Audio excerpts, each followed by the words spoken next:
All right, and stick around. We're talking hula hoops and Shaquille O'Neal with director Amy Goldstein right after this.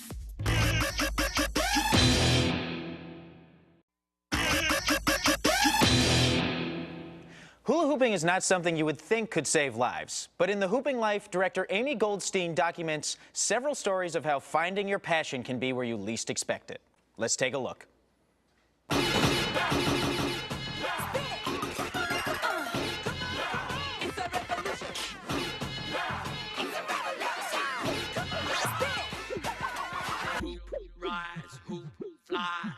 It sounds kind of silly because it's like this toy, but that's exactly why it's so effective. It's because you discount it immediately. Then you start to see the effects, and there's no way to discount it. I think this particular community is about open minds. It's about acceptance. It's about embracing the other. It's a revolution, revolution, revolution, revolution. With us, the film's director, Amy Goldstein. Amy, thank you for joining us. Thanks for having me. It's great to have you. So first, I have to ask, why hooping? Like, where did the inspiration come from? It's the first subculture jump-started by women. Okay.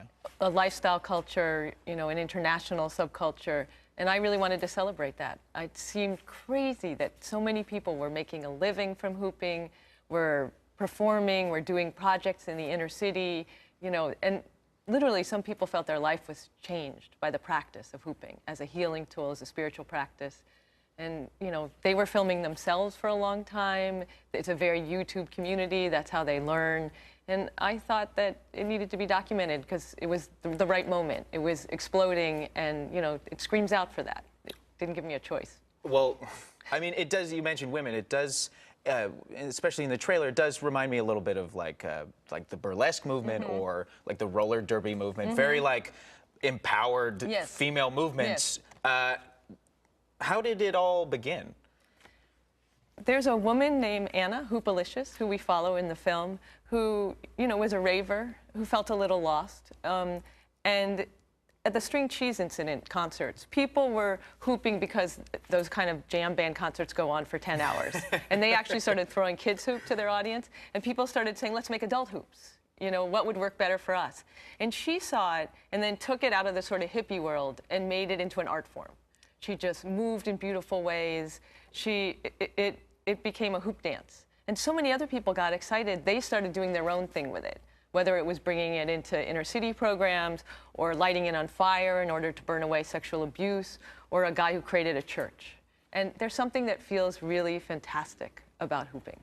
You got to try it, you know, when you're doing it. It makes you, it's like a body massage, but you're really independent. I have a sneaking suspicion I'm going to be trying it at some point during this. Making an appearance in the film is a different kind of hooper, Shaquille O'Neal.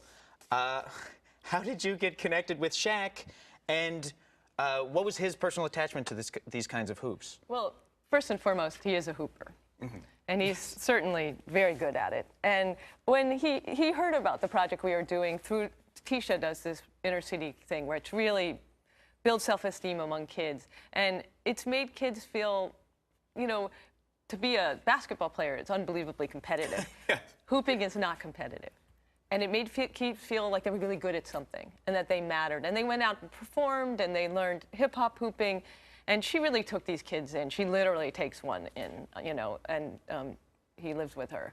And he just felt like he wanted to support this, that little movies find it hard to reach larger people, that people would think, oh, it's about hula hooping, instead of it's about this empowering tool.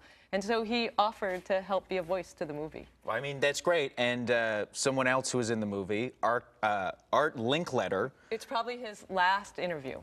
I mean, it's crazy. Did people know that he was a big fan and supporter of the hoop? I mean, he had his own company, Spin-A-Hoops, in 1958, and he lost. You know what I mean? Whammo won. Whammo became Kleenex. They became the hula hoop.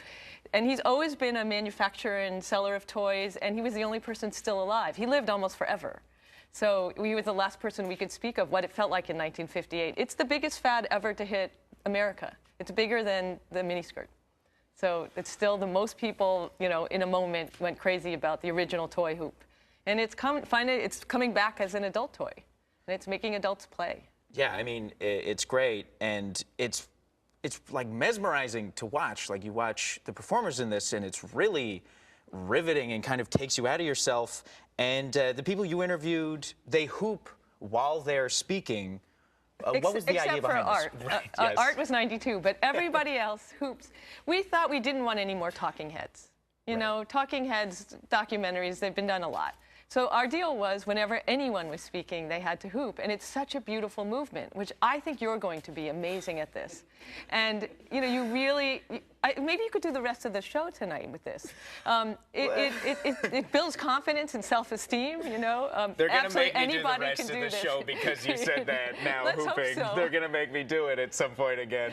It could become your signature. This might blow you up, you know. You never know. I mean, it could. I would feel like a poser if I became the laughing. face of the hooping movement so early on with so little experience. We're going to get a comedy show because out there, they're laughing. Yeah, oh God. So the Hooping Life is available on DVD, VOD, and digital platforms on April 22nd, or you can go to thehoopinglife.com to find a screening in your area.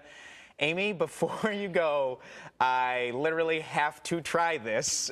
Would you be willing to show me some moves? I'm dying to. Okay, please. Well, we have the hoops You decided here. you wanted the green one. All right, I'm going to give you the black, Okay, because that so seems you too put pro for me. 1 foot, is there any, can I stand here? You put Yeah. 1 foot in front of the other, Okay. right? See, and something when it comes towards you, your reaction is usually to move away from it, right? Right, yes. Do the opposite, okay? Okay. It comes at you, you're pushing it, you're moving it. Oh, no. You can do it. Put the paper down. So, right, well. and sometimes it helps to turn with it, right? So I'm turning in the motion that it's going in. All right, well, stick around. We've got good news for you right after this. Wow. He's faking it. I'm not. I'm going to plow those mugs over.